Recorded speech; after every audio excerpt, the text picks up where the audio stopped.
Village of Oxford Planning Commission, Tuesday, November 7th at 7:04. We'd all stand up, pay respects to the flag. I pledge allegiance to the flag of the United States of America and to the republic for which it stands, one nation, under God, indivisible, with liberty and justice for all. All right, Madam Secretary, if you please call the roll. Justin Ballard. Here. C.J. Gosdor. Here. Maureen Hollip is absent. John Nold. Here. Leslie Pilak. Here. Tom Schultz. Here. And Scott Flynn is absent. All right, we do have a quorum today. All right, it takes us down to approval of agenda. Do I have a motion to approve tonight's agenda? So moved. All right, excellent. All those in favor? You need a second. Oh, second? My fault. Second. Perfect. I have a second. All those in favor? Aye. Any opposed? Seeing none, we have an approved agenda tonight. All right, moving on. Approval of minutes dated September 19th. Do I have a motion for approving the minutes? I make a motion that we approve the September 19th, 2023 minutes. Second. We have a second from CJ. All those in favor? Aye. All right, any opposed? All right, seeing none, we have approved minutes. Madam Secretary, do we have any additional correspondence? No, we do not. All right. This brings us now to the call to the public. Is there anybody in the public that wants to stand up and speak of something that is not related to the agenda? And if you do, please stand up to the podium. Tell us your name, your address.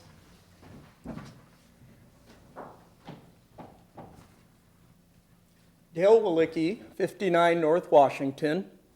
This is the house on Northwest Quad where MDOT forgot to get the easement for the sidewalk.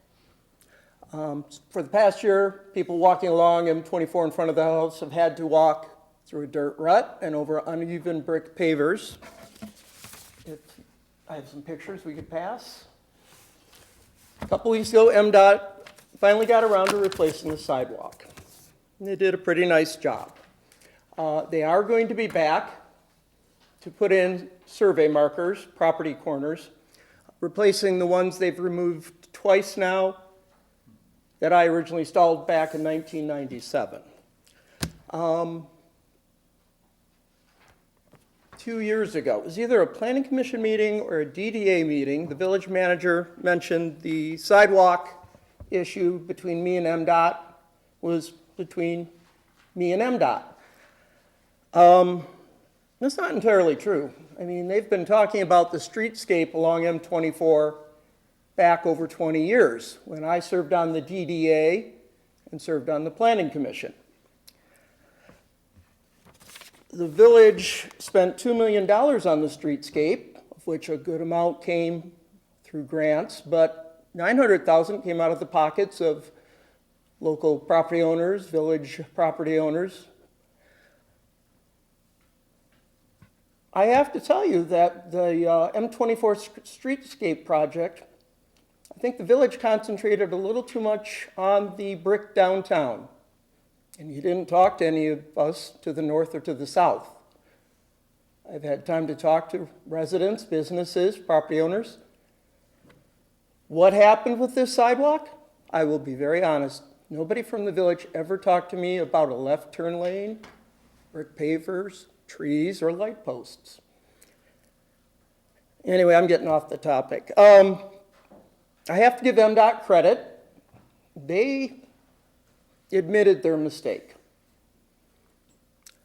But they wouldn't have admitted their mistake if it wasn't for former State Representative Riley, who was of assistance getting them to understand their mistake, and State Senator Bayer.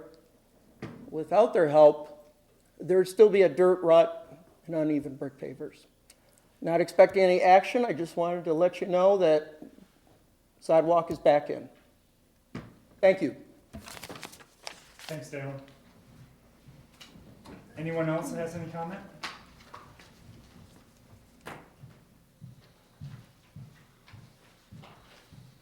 Good evening.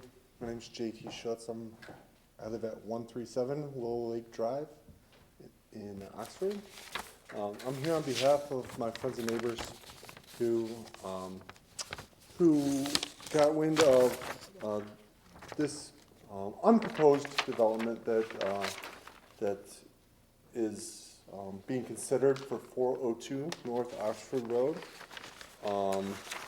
And we're concerned about the environmental and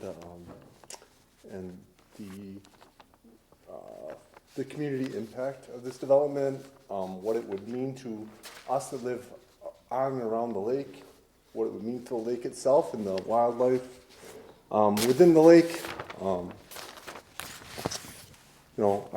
It would just be, it would be devastating.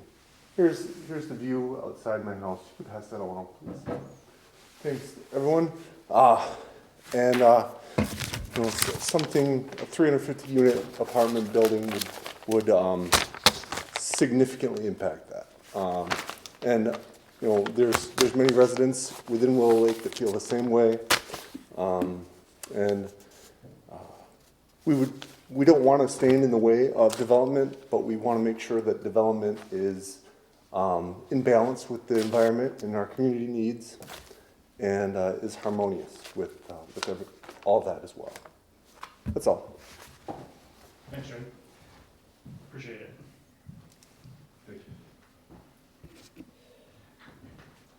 All right, if there's anybody else that would like to speak, public comment? All right, we'll move on. This now takes us to the new business. This is now to the sign permit for Oxford Veterinary at 6 Lincoln Street. Mario, if you'd please start us off with your report. Yes. Good evening, everyone, and once again, apologies for my lateness this evening.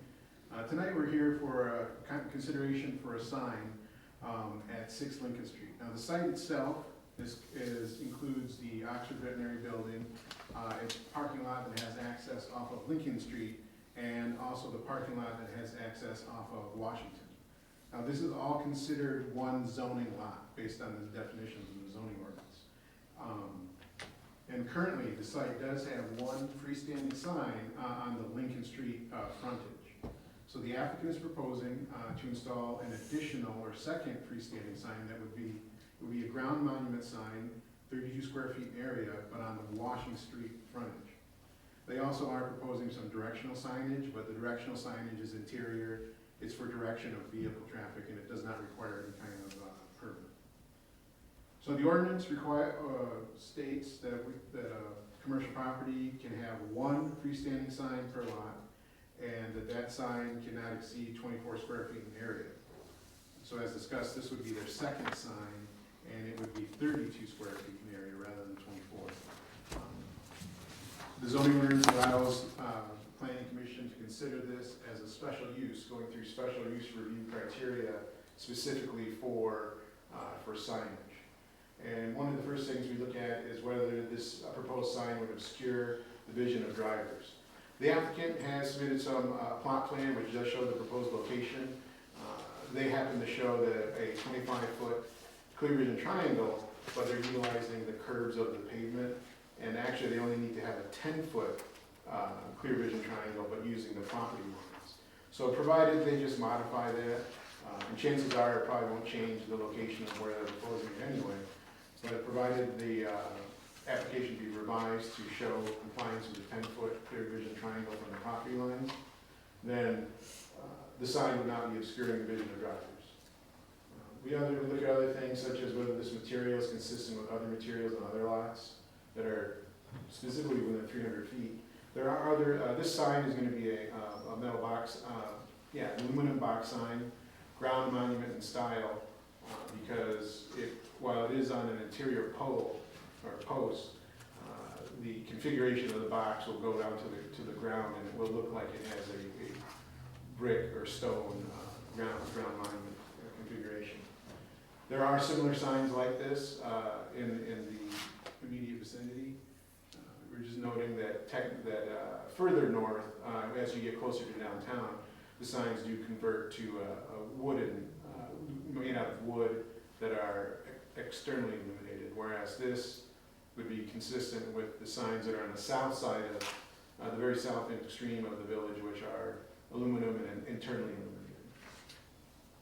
The sign is generally in compliance with some of the other standards. You know, it won't be higher than any other structure. It won't be blocking the view of any other sign along the street, because the closest sign that would be there, it's not there now, but eventually the car wash furthest to the south will eventually have a sign, but that's 140 feet away. And one thing we consider is whether this sign would be a visual nuisance to residents. But however, based on its location, it will not be visible from any type of residence in the immediate area.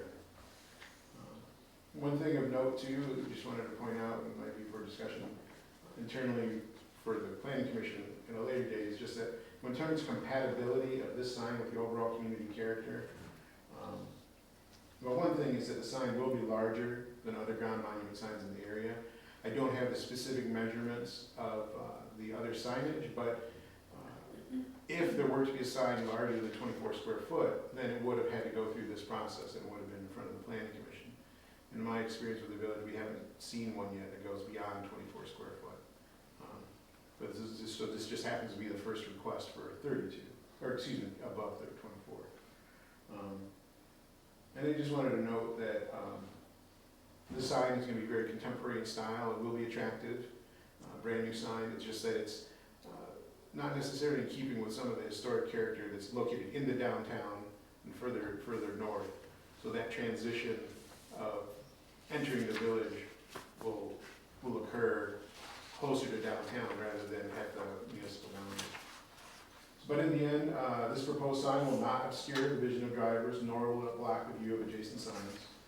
Signs of similar construction have been permitted in this area of the village. However, as noted, the sign would be larger than previously approved signage.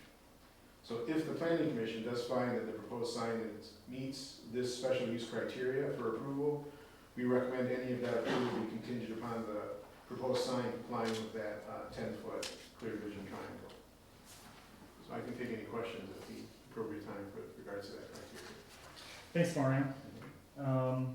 Yeah, I took a look. I mean, I like the look of the sign. I think the sign looks really nice. I think it does fit with what we have from a visual aspect. I really do like it. Leslie, let's start down here. Leslie, do you have any questions or? Yeah, I guess I am struck. I also think it's very attractive, but I'm struck by the idea of what the rationale for the larger sign is in this location. And whether there's a meaningful way to decide about this is the time to approve a sign that's larger than the signs around it. So that's where my thoughts are. Tom? I completely agree. That was one of my biggest questions as well. Also, the material. I understand, and it's certainly up to you for your choice of materials that you want to use. But did you ever consider using like natural, like your other sign on the other side? So I did that. I was originally from the west side, and I had a clinic in East Detroit, and I had modeled, a wooden sign, a sign company up in Boyne. I had them come down. It was very hard to maintain, and so the concern I had was along that road. There's a lot of slack coming up, and it takes abuse, and so I appreciate what you're saying, but that was one of the reasons that I went with this company and considered the design that they presented. Was for longevity and maintenance. Okay. Easy to wash, it's got like an automotive quality paint finish that washes dirt right off real easily, so they can spray it off and it'll maintain looking really sharp for the community. What about cracking, stones hitting it, breaking holes? No, I mean, it's made out of aluminum, so it's 6mm aluminum, it's pretty robust. It's got, 3 layers of PPG automotive quality paint on it, so I mean, anything, again, it's like got basically a car finish on the sign, so it's pretty high-end sign that he's looking to do, pretty high quality, very high quality. Just 2 other quick questions, and I know the directional signs aren't part, but I do have a question. So, are you going to have one entrance and one exit, or is it going to be 2-way off of Lincoln and off of 24? There would be no restrictions on entrance and exit. Okay. So 2-way on both ends. Yeah. Mario, the next one's for you. Obviously, this is kind of a unique piece of property. I can't think of any other in the village that we have like that. Is that a fair? That's correct. I haven't done a detailed analysis, but just going through my memory and trying to go through some of the aerial configurations. A review of the aerial photos and that. I can't think of one that would be that way. That's not to say that it couldn't happen in the future. But I will say that, in communities, it's not unheard of to have, if a site has two frontages, to allow for two signs, and especially and I can see that in this situation, whereas we sometimes don't. I can see why the village currently doesn't allow it, because then if you're looking at a corner lot, then two that are very close proximity, then you gotta try and come up with language that says that they're X feet away from each other, so you don't get duplication of an effort. So I think that's probably why currently it just says one per frontage. So given the distance from each other and the fact that it would allow for identification of the business along Washington Street, obviously every business wants to have visibility from the highest traffic volume street. So I think that's another piece to it. Well, my concern was, the corner business, because, Right.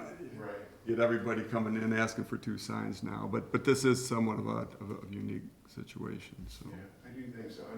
And if there was anything in the future about trying to consider allowing that, I would recommend it being some type of separation from those signs, just so you don't get Yeah, multiple signs in close proximity. that's it, Jason, thanks. Thank you. John? I'm concerned about the size of the sign, any precedence that we'd be establishing today over the 24 square feet. But Mario, in your letter, on your first paragraph, and to clue everybody in, we talked earlier today, there's a sentence that says, why the site has two tax parcel identification numbers, it meets the definition of a one zoning lot because both tax parcels are under the same ownership. So what we're asking tonight, or what's asked of the board tonight, is for two bits of direction. One is to waive the requirement of the ordinance that I just mentioned here about two parcel tax IDs with one, treat as one parcel. And then the second one they're asking for is to go from a 24 square foot sign to a 32. Am I correct on that? Very close. You are correct in that there are two tax parcels that make up this particular zoning lot, but it's a qualification and a requirement of the zoning ordinance that if any two pieces of property, whether they're different platted lots or different pieces of property that are within that are just defined differently or have different tax parcel numbers, when they combined meet the zoning requirements, they're considered one zoning lot. Technically, actually, if you looked at this and you actually looked at the underlying plats, these two tax parcels are made up of actually 3 or 4 different platted lots from back in the day, because the platted lots are a different configuration than this. These are just tax parcels that happen to exist as two different pieces of property that are taxed separately. But from a zoning standpoint, in order for them to have the parking needed for their business and to meet the zoning ordinance, they're considered one zoning lot. So that's just a matter of establishing its definition. Then the modifications under special land use are actually the two beginning on the top of page 2, where we do say it's one freestanding sign permitted per lot. It should say what permitted per zoning lot.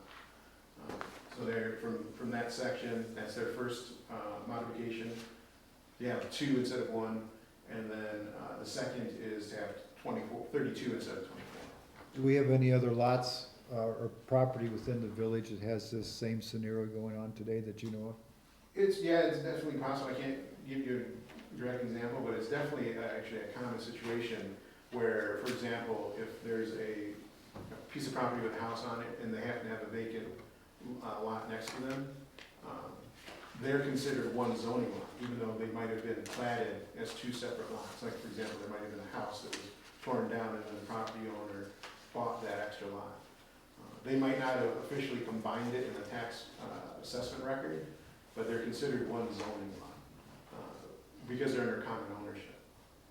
So those probably exist throughout the village. It's an esoteric and zoning situation that I have to deal with. Is this something that we need to put on our to-do list for future changes? Well, this is actually, this is actually reflecting the definition that's already in the zoning ordinance. So we've already addressed it in terms of you look at the definition of lot in the zoning ordinance. That's where it says it's either a one lot from a platted subdivision, a combination of lots from a platted subdivision, or a mints and bounds defined piece of property. So, and I'll be honest with you, normally when it comes to these kind of situations, whenever I encounter them, I request that they be combined into one parcel or one lot, just because it makes everyone's lives easier from an administrative standpoint. But that's not something that is, the design, that the actual design would trigger tonight. But generally speaking, whenever there's any kind of improvement that's on a separate lot, because it's part of the use, it should be combined into one lot.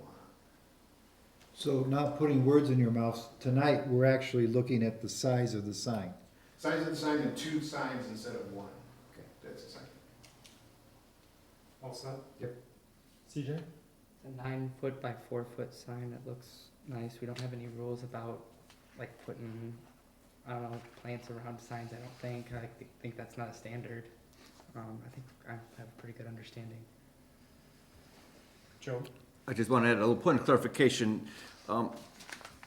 When Dr. Steep purchased this lot from the Oxford Airvac and the heating, you'll notice the configuration layout the way it is. It is also is meant to be an easement to that rear 4.5 or 5 acre lot in the back. So it's a utility easement as well as a driveway. Dr. Steep purchased this property mostly, I believe, for additional parking for employees and their customers. Part of that arrangement, working with the village and doing all these lot splits and combinations, was to get him what he needed, but also to allow utility and access to the rear lot in the back. And you'll notice there's a curb cut going to the south to that as well, and that he invested a large amount of money in purchasing it and doing the improvements to the lot. That will benefit the other lots around it as well. So it's a win-win-win all the way around for all that what he's done so far. And there's nothing there yet. It looks like. No, you'll see, well, the car wash is obviously going in there where that large area, dark area is. And we have another applicant looking at the spot. And if you can see the underlying plat lines under there, that faded line going through the middle of the other lot just to the south of his. And that's something I deal with when doing the property splits. There's all kinds of plats, old plats underlying that then parcels all over the village overlap. Okay. Thanks, Joe. You know, I was kind of looking at this as well. I think, you know, for me, this sign size of 32 does not fit within our zoning ordinance, right? We have a typical. Can I interrupt one more second? Sure. Sorry. What I want to differentiate between, this is also in the C2 zoning, which we have the very bottom of the township, 1 or 2 at the north end of the township, and 1 or 2 at the west end of the township. It's a very small zoning district. That's the farthest outreaching areas where you then leave the village out into the more busy areas in the township, at least on the south end and the north end. So if you're worried about precedent and stuff, this is the C2 zoning, which is a very limited area. Thank you for that as well. Yep. Thank you for that addition. I think visually the sign looks really nice. It is a very unique kind of piece of property. You know, I've visited as well. You know, I've taken my animals to you as well, and I can see and understand why, you know, for the sign that you want to put on 24, and add that additional sign. I personally don't have any issues adding a second sign or adding the sign that he's requesting. I would like to see the sign go into the 24 square foot size. that is my, let's say, comment and thoughts related to that. Is anybody, let's kind of maybe take it back, is anybody else not in agreement with the size or square footage of the sign? I guess I just don't really understand, by having smaller or larger signs, what are the general effects of that on our town, like on our long-term vision? So, and Mario can kind of speak to this, but essentially in our ordinance is a sign can exceed 24 square feet. Right, but why, like, what are we trying to do by limiting that? So it's this, so basically, as you're driving down the street, Mario, if you'd like to kind of explain a little bit, you can explain better than I can. So basically, when it comes to the size of signage in sign areas, when it comes from, on one end of the spectrum, whenever a business or an entity wants to advertise, they want to maximize it as much as they can. Sure. They feel like, that they need this, others need it because that's what they need. If you talk to a marketing person, the marketing person tell you, I know 50% of my marketing works, I just don't know which 50% it is. So they just never know what it is. On the other end of the spectrum are people that would just like to keep them minimal, as small as possible, because for aesthetic reasons, because they mean that they intend it to be just minimal, they find they're intrusive or everything. So the ordinance is intended to come into the middle, to allow a business to have enough signage so they can thrive and be successful, whereas it's not so large that it's going to be excessive in terms of either the size and scale of it or its position. And this is a little bit more obvious when it comes to buildings. When it comes to buildings, when you put signage on the walls, sometimes you can just tell sometimes when the text in the sign area is disproportionate to the architectural features and the styles and the window sizes and that sort of thing. When it comes to ground monument signs, typically it's about having enough sign area so the text is legible. So in this particular case, 24 square feet, usually you can get you can always get sign text that is legible for the business. There are very specific calculations when it comes to the speed of the vehicles traveling on the road and how far away you will be that you can see that sign text. And then it's just a matter of the business conferring with experts and letting them know whether they, this is a sign text that will work, and making sure that that's enough. From the village's standpoint, the 24 square foot was basically when we drafted the zoning ordinance, we were trying to find that place in the middle. And at the point, 24 square foot seems to have been working pretty well for us so far. And you maintain that that's the perfect, the ideal amount as of right now. We probably now is not the time to get into a signage. No, that's the thing, yeah. I'll follow you, Justin. Can I make a comment? Yeah, sure, go ahead. So, folks, this is a fantastic community. I've been in a few, and I've been here a long time, and it's a really great community because of the work that people like you do, and it's appreciated. If you say 24 feet, it's 24 feet. Mm-hmm. There's the original design was just at the recommendation of these folks, and I'm fine with whatever you recommend. Thank you, we appreciate that. Joe, did the DDA have any weigh in on this at all? No, I don't know if, I think we might include them in the email to them, but we didn't specifically bring it up at a meeting or anything. If I could just follow up on my comments earlier too, about the differentiation between our downtown core, your C1 transition, and then your C2, which is further out. You're coming from the south, perhaps, you're 4 lanes at 40 or 45. It shrinks down to like 40 miles an hour as you go by this, and then as you come into the downtown, it goes down to 20 or 30. So again, traveling speeds are a little farther in the south end, as well as you come around from the north to into the C2 district. So the speed and the width of the roads down there are a little bit wider open. So for those reasons, sometimes a larger sign is more appropriate. Thank you. Anybody else have any questions, comments? Okay. I would be for approving the sign at 24 square feet. How it, in its design, based on the recommendation of having it 10 foot back, based on our consultant's recommendation. Does anyone have a motion? Does anyone have a motion? Mr. Chair, I'd like to make a motion. I make a motion to approve the requested quantity of signs, freestanding signs per parcel from 1 to 2. In this particular case, I don't have the partial ID number, PO 4027278018 to 2 signs.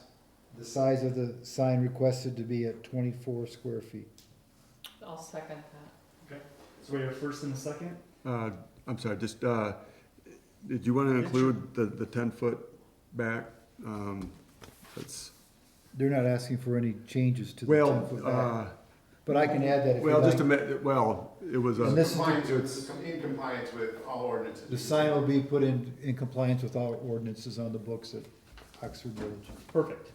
So we have a first and a second to approve the sign, the second sign, and also 24 square feet. Any other questions or comments related to the motion that's on the table? Okay, seeing none. Madam Secretary, could you please call the vote? Schultz, yes.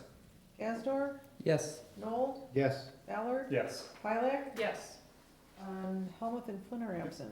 Excellent, thank you. So you have approved sign. Thank you. Thank Thanks, everybody.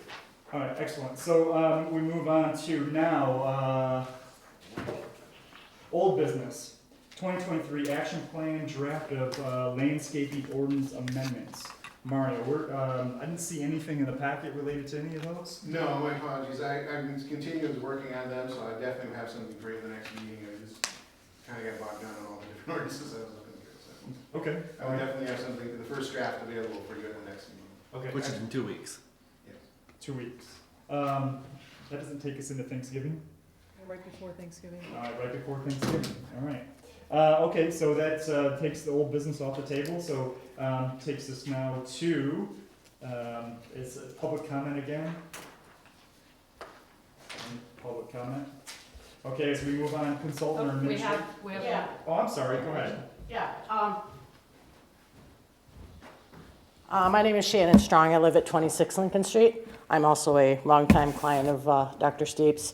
And like you said about the speed limit, I was thinking that as you were starting to discuss it, and the speed limit is higher there than it is in the town. So, I mean, Dr. Steep, I understand, you want your sign, that's great, awesome, but I think actually a bigger sign might be a little better just for the fact that the speed limit is a little higher there, and you're driving and you're trying to see, hey, what is that? So, a bigger sign might actually be, I mean, it's not really that big of a difference between a 24-foot and a 32-foot square foot sign. So, I mean, I know I wear glasses. Not all of us have 20/20 vision, so it might behoove you to do a bigger sign just for the off chance that someone's trying to see the sign and they can't because it's too small and cause an accident. I mean, God forbid that happen, but something to think about, for that purpose. Excellent, thank you so much. You're welcome. Thanks for your comments. All right, perfect. Now, consultant or administrative comments? Just to mention that we do have a meeting scheduled for 2 weeks. The public notice Terry's put in the paper is for a rezoning request. Ironically, just towards the south end of our map here, there's a parcel on 78 Minnetonka, which the bulk of the parcel is in the township. The little triangle piece sits just south of this into the village, and it's a zoning issue to have it rezoned for residential, because it's been a residential home for many years. It's zoned C2, and we're trying to get it rezoned R1 to fit the residential use that's there. Interesting, it's usually the other way, it's usually. Yeah, it's well, usually they're having some residential. issues. They're trying to sell it, and then the underwriters it's cropped up that it's not a permitted use under the current C2 zoning, and it's not a permitted use either as an existed building. And so it's hard to get funding for a mortgage on a home that can't be rebuilt because of the zoning issue. And we've looked at this, it's adjacent to all the other homes. It backs up nearly to this large parcel that's residential behind it. Mhm. And so it just makes sense to, this little tiny pie-shaped piece that's part of this person's home to be rezoned. Interesting. All right, thank you for that. Okay, takes us now to reports. Oxford Township Planning Commission, John? The Planning Commission of Oxford Township is heavily involved with developing a new master plan. That we are having special meetings for that. We have a steering committee established. We're looking for feedback from the public once our survey is approved, to have feedback come back in. So that's occupying a great deal of our time. Okay, thank you. ZBA? No meeting? No, nothing from the ZBA. DBA? I will speak. I was over looking at the, obviously, you know, they finished the northeast parking lot. It went really well. It finished well. We're working with BSI also in the southeast quad behind Victoria's, behind the party shop and stuff back there. We were back there today. There's some issues related to underground utilities, underground footings and stuff we were looking at today. Hopefully gonna stay on track with getting that underground structures and drainage structures done this week still, and going forward with that, and hopefully that'll be wrapped up in another week or two. Excellent. It's starting to look good back, Yeah. all back there. It looks really, really nice. Commissioner comments. Any commissioners have any comments? Seeing none. We already talked about the future business, so this brings us now to the adjournment. So it is 7:40 and we're adjourned.